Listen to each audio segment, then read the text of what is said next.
Bienvenidas y bienvenidos a su clase número 5 de este taller de aves Anday Pajareando. Ya estamos llegando al final. Esta es la penúltima clase y esperamos que estén disfrutando y aprendiendo con este material que hemos creado con tanto cariño y dedicación para ustedes.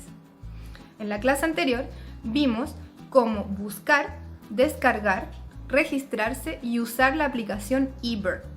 Esta clase iba acompañada de una guía con los usos prácticos de esta aplicación para el estudio y la conservación de las aves.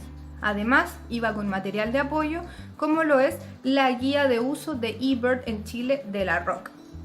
Y también iba un cómic coloreable con la historia de migración de la gaviota de Franklin.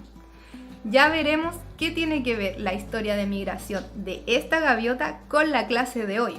Usos prácticos de la aplicación eBird en el estudio y conservación de las aves. Sí, es el mismo tema de la guía de la clase anterior. ¿Y por qué queremos enfatizar tanto en esto? Es que queremos que todo el mundo sepa las miles de aplicaciones que puede tener la información contenida en eBird y otras aplicaciones de ciencia ciudadana como eNaturalist. Entonces, ¿para qué sirve eBird y la información contenida en ella? Lo primero es saber qué es eBird. Esta es una aplicación, como ya lo hemos dicho muchas veces, de ciencia ciudadana. Esto quiere decir que cualquier persona puede acceder a esta información y a la vez aportar con sus propias observaciones. Es decir, que es una gran biblioteca de información y a la vez una herramienta muy importante para registrar la información que nosotros vemos de este laboratorio abierto que es la naturaleza. La información que puedes subir a esta aplicación es, por ejemplo, las especies que estás observando, identificación, la cantidad de especies que hay en un lugar, riqueza, y la cantidad de individuos de esa especie que hay en ese lugar, abundancia. En términos prácticos, esto sirve, por ejemplo, si recién estás ingresando en el mundo de la observación de aves, para ver qué aves habitan cerca de ti, cerca de tu casa, de tu lugar de estudio, de tu lugar de trabajo o donde vayas a pasear. Entonces, si por ejemplo te gusta la aplicación Pokémon Go y te gusta andar capturando Pokémones, lo mismo puedes hacer con las aves. Es decir, no las vas a andar capturando, pero sí vas a chequearlas de tu lista de especies no vistas. Entonces, si tú quieres buscar una determinada especie, puedes entrar a la aplicación y ver cuáles son los lugares cerca de ti donde se presenta. Y si, por ejemplo, tiene una alta abundancia, es probable que no tengas dificultad en verla. Pero por el contrario, si su abundancia es baja, puede que sea un poquito más difícil verla y requiera mayor esfuerzo, pero siempre recordando ser respetuoso y no invadir su hábitat. Entonces quizás sea mejor buscar un lugar donde se presente en mayor cantidad y no ir a estos lugares que quizás son más protegidos y por eso se ve poquito. Respecto de la ciencia en sí misma, los datos aportados por cientos de miles de observadores en todo el mundo permiten plantear preguntas de investigación y a la vez responder otras que sería casi imposible o sería muy difícil de resolver si no fuera por esta colaboración. Esto porque en ecología generalmente se necesitan datos, muchísimos datos, proyectados en largos periodos de tiempo y distribuidos en grandes áreas de investigación, lo cual sería muy difícil de abordar por pocas personas. Por ejemplo, la famosa e inspiradora Jane Goodall lleva un estudio de más de 60 años sobre los primates, sobre los chimpancés específicamente. Imagínense, muchas veces la vida de una persona no alcanza para abordar este tipo de preguntas, para resolverlas, y como la naturaleza es dinámica y todo está en constante movimiento y cambio, es necesario tener muchos ojos observadores y mucha información. Gracias a la información proporcionada por este tipo de aplicaciones, podemos estudiar aspectos como por ejemplo la dinámica poblacional. No se asusten, no es un tema complejo, simplemente es cómo ha variado la población de una especie en el tiempo, si la población ha aumentado, ha disminuido o se ha mantenido en el tiempo. Una población es el conjunto de individuos de una misma especie en un determinado lugar en un determinado periodo de tiempo y que tenga la capacidad de dejar descendencia fértil, es decir, pollitos que dejen más pollitos. La dinámica poblacional puede estudiarse, por ejemplo, a través de censos, sostenidos en el tiempo, en un mismo lugar. Por ejemplo, en el humedal de Cartagena, nosotros hacemos censos de los distintos ecosistemas que lo conforman 2 veces a la semana. La información proporcionada por estos censos nos sirve a nosotros para evaluar el comportamiento de las poblaciones. Por ejemplo, el pilpilén es un ave playera. Esto quiere decir que habita las playas. Se alimenta de moluscos bivalvos, es decir, moluscos que tienen 2 conchas. El pilpilén debería entonces estar en la playa.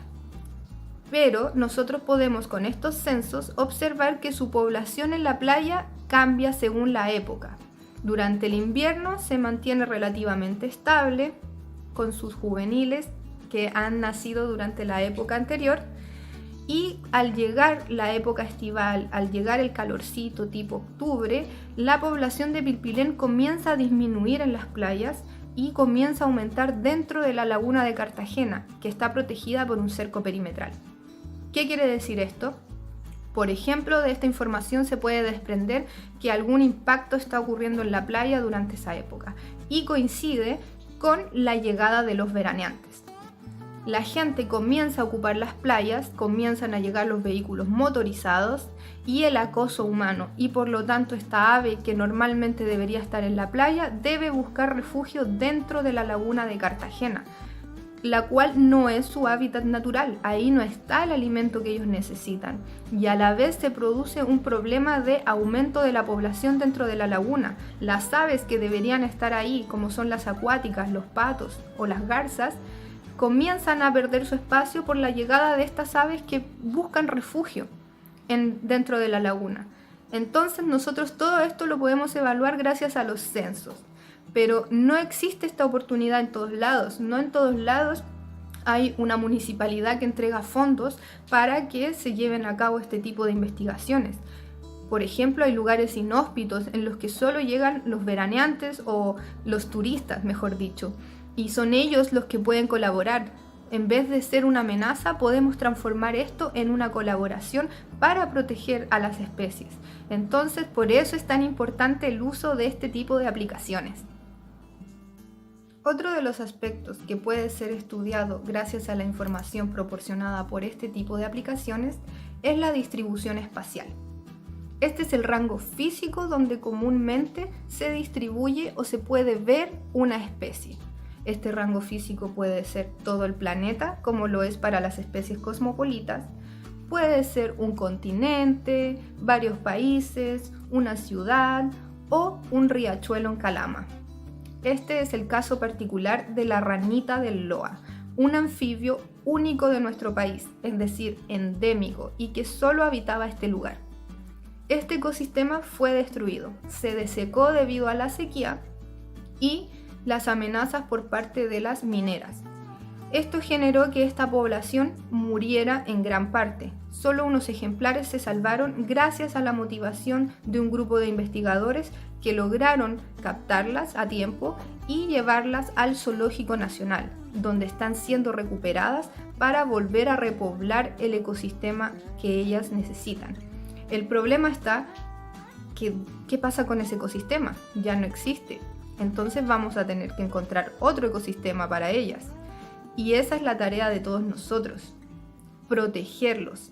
Los zoológicos son arcas donde los animales silvestres se recuperan mientras puedan volver a su ecosistema natural. Y durante este tiempo, la exhibición permite la educación ambiental, contar sus historias para que esto no se vuelva a repetir.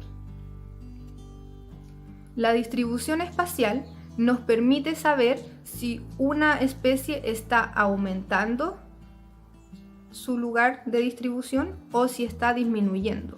Un aumento nos habla de quizás una especie exótica invasora, como lo es la paloma, que se distribuye a lo largo de todo el mundo y que se adapta muy bien, quitándole espacio y recursos a otras especies. Por otro lado, una especie que disminuye su rango de distribución de forma veloz, nos habla de una amenaza latente de peligro de extinción, pues las especies de fauna silvestre se han demorado miles de años en adaptarse a sus ecosistemas como para que ahora estos se destruyan y cambien. Por ejemplo, las aves acuáticas entre sus dedos tienen membranas que les permiten nadar de mejor manera. Y si ahora los ecosistemas se secan, eso no les va a servir y van a verse en peligro, pues en la Tierra se desplazan de forma más torpe y lenta, siendo fácilmente depredadas. Es por esto que la información que ustedes proporcionen a través de estas aplicaciones nos va a decir si estas poblaciones aumentan o disminuyen en los rangos de distribución y tomar las medidas adecuadas, por ejemplo lo que pasó con la ranita del Loa. Otro ejemplo contingente es lo que sucede con el humedal Río Maipo, actualmente santuario de la naturaleza.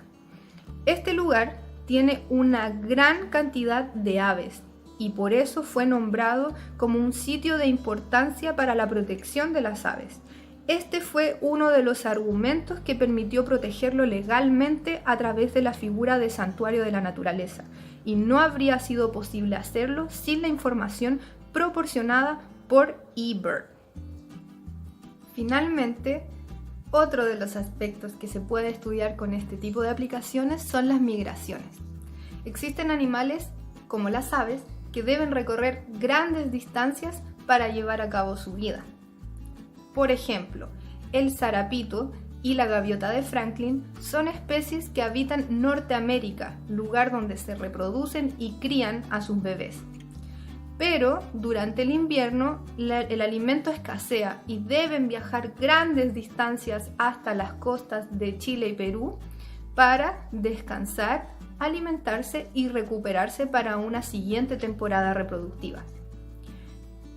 En la migración realizan paradas de descanso en diversos humedales, aunque hay aves que realizan esta migración completa de una, pero por lo general deben parar a descansar y alimentarse a lo largo de la costa del Pacífico en el caso de estas especies.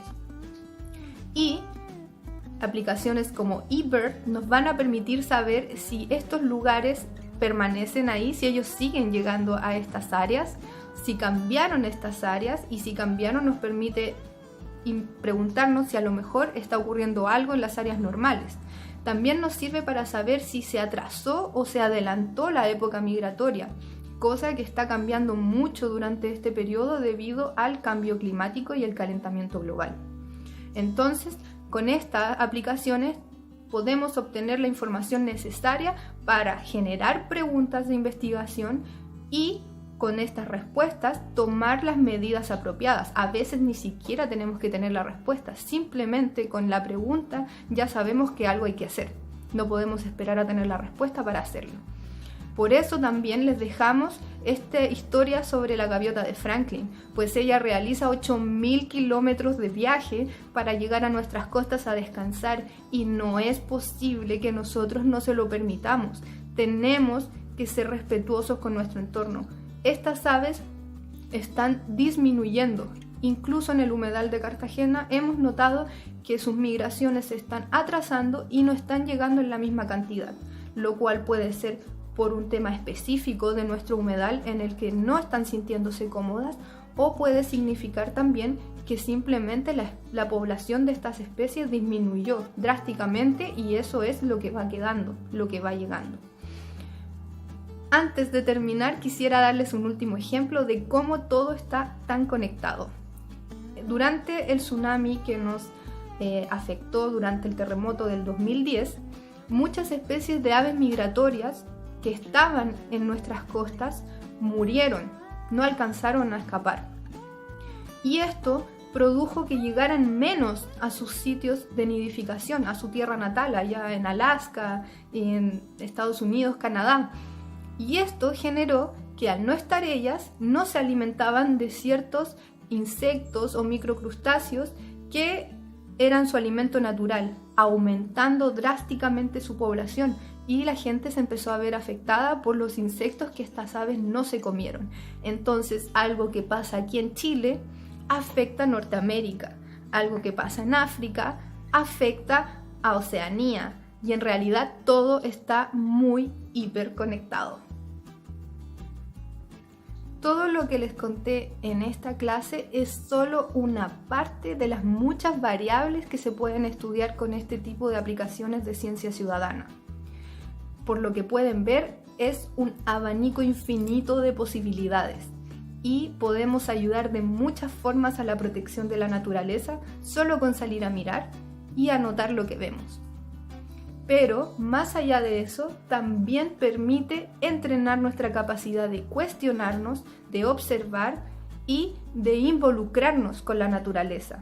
Nos empodera con ella y esto promueve actitudes positivas hacia ella, porque nadie protege lo que no conoce y para conocer hay que experimentar.